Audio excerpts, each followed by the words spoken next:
If you have meaningful assets, a real international business, or you simply want long-term banking security, there are 5 jurisdictions you should avoid like the plug. Not because they're third world and not because they're dangerous in the way most people imagine, but because they quietly expose high net worth individuals to unnecessary risk, instability, weak protections, or banking systems that simply are not built for serious money. I'm Matteo Maglia, Partnership Manager in GloboBanks, the banking introduction company for international accounts. I'm going to walk you through the 5 types of countries where HNWI and ultra high net worth individuals should never bank, along with the jurisdiction that are actually make sense if your goal is long-term protection, privacy, and reliable access to your wealth. Let's start. The first type of country to avoid is the prestigious but overstretched jurisdiction. These are countries that look solid from the outside, strong currency, big global banks, familiar brands, but internally the banking system is under extreme regulatory pressure.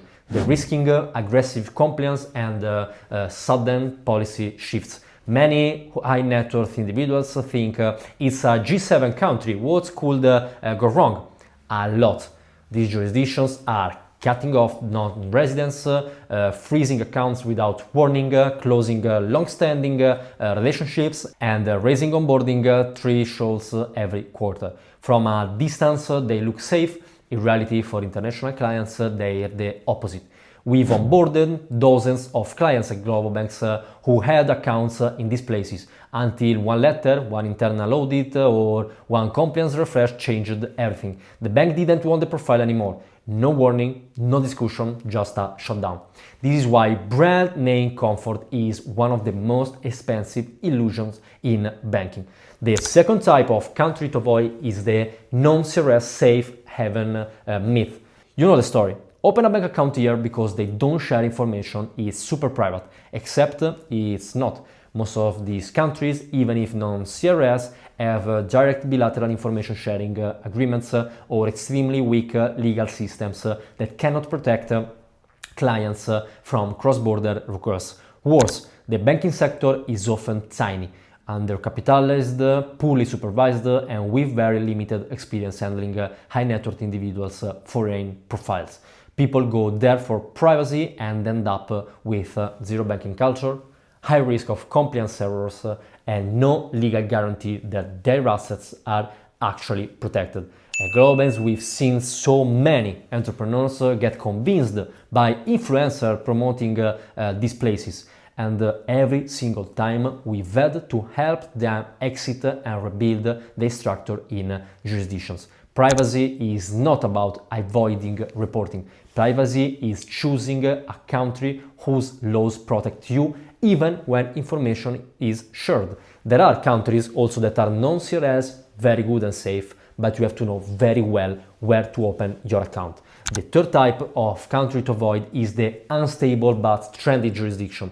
These are countries that suddenly become popular online. Someone says taxes are low, someone says banking is easy, someone says you can open accounts with no questions. And suddenly thousands of people flood into a local system that was never designed to handle international capital. What happens next? Well, delays, freezes, chaotic compliance, inexperienced bankers, new regulations introduced every 6 months, and eventually banks start risking violently because they don't want the risk anymore. We deal with the aftermath of these constantly. Clients whose funds are stuck, transfers delayed for weeks, or accounts frozen simply because the jurisdiction couldn't handle international volumes. High net worth individuals, banking should never depend on viral trends. It should depend on institutional stability, something this country don't have. The fourth type of country to avoid is the consumer-first banking system. These are places where the majority of banks specialize in retail, wealth management is like minimal. Relationship managers change every quarter, and decision making is based on templates, not expertise.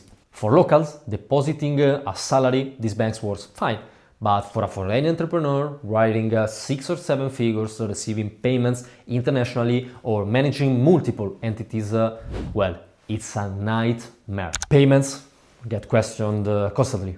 Compliance asks for documents nobody has never heard of. Risk departments change policy overnight. And because non-resident banking is not their priority, you become a burden instead of a client.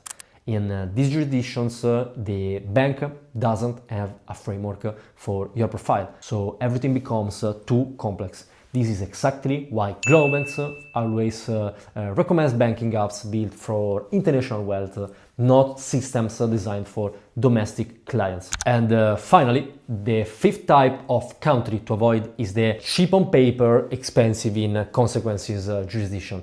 These are places where minimum deposits are very low, accounts opening seems easy, and people think they're getting a bargain. But the true cost is hidden. No legal title ownership of assets, no meaningful deposit protection, no long-term banking stability, no track record with high net worth non-residents, no real compliance standards, and no ability to fight for clients when something goes wrong. These are jurisdictions where if the bank collapses, you have no guarantee of recovering anything. You are 100% exposed. For high net worth individuals, these jurisdictions are not affordable alternatives. They risk multipliers. So, where should the high net worth individuals banks? In jurisdictions that, well, simply are legally strong, politically stable, built for international wealth, experienced with complex profiles, and protected by some of the strongest financial laws in the world. Jurisdiction where the country protects you, not just the bank. This is exactly why GloboBanks work across a global network of strong hubs like Switzerland, Panama, Singapore, United States, and not just for private banking, but also for fintech and digital solutions that are fully regulated, insured, multi-currency, international scalable, and built for real businesses. Whether you're looking for accounts in North America, Europe, Asia, Latin America, or the Gulf, the priority is always the same. Choose country where the legal infrastructure is designed to protect foreign wealth, not to tolerate it temporarily. And here's the reality most people don't want to hear.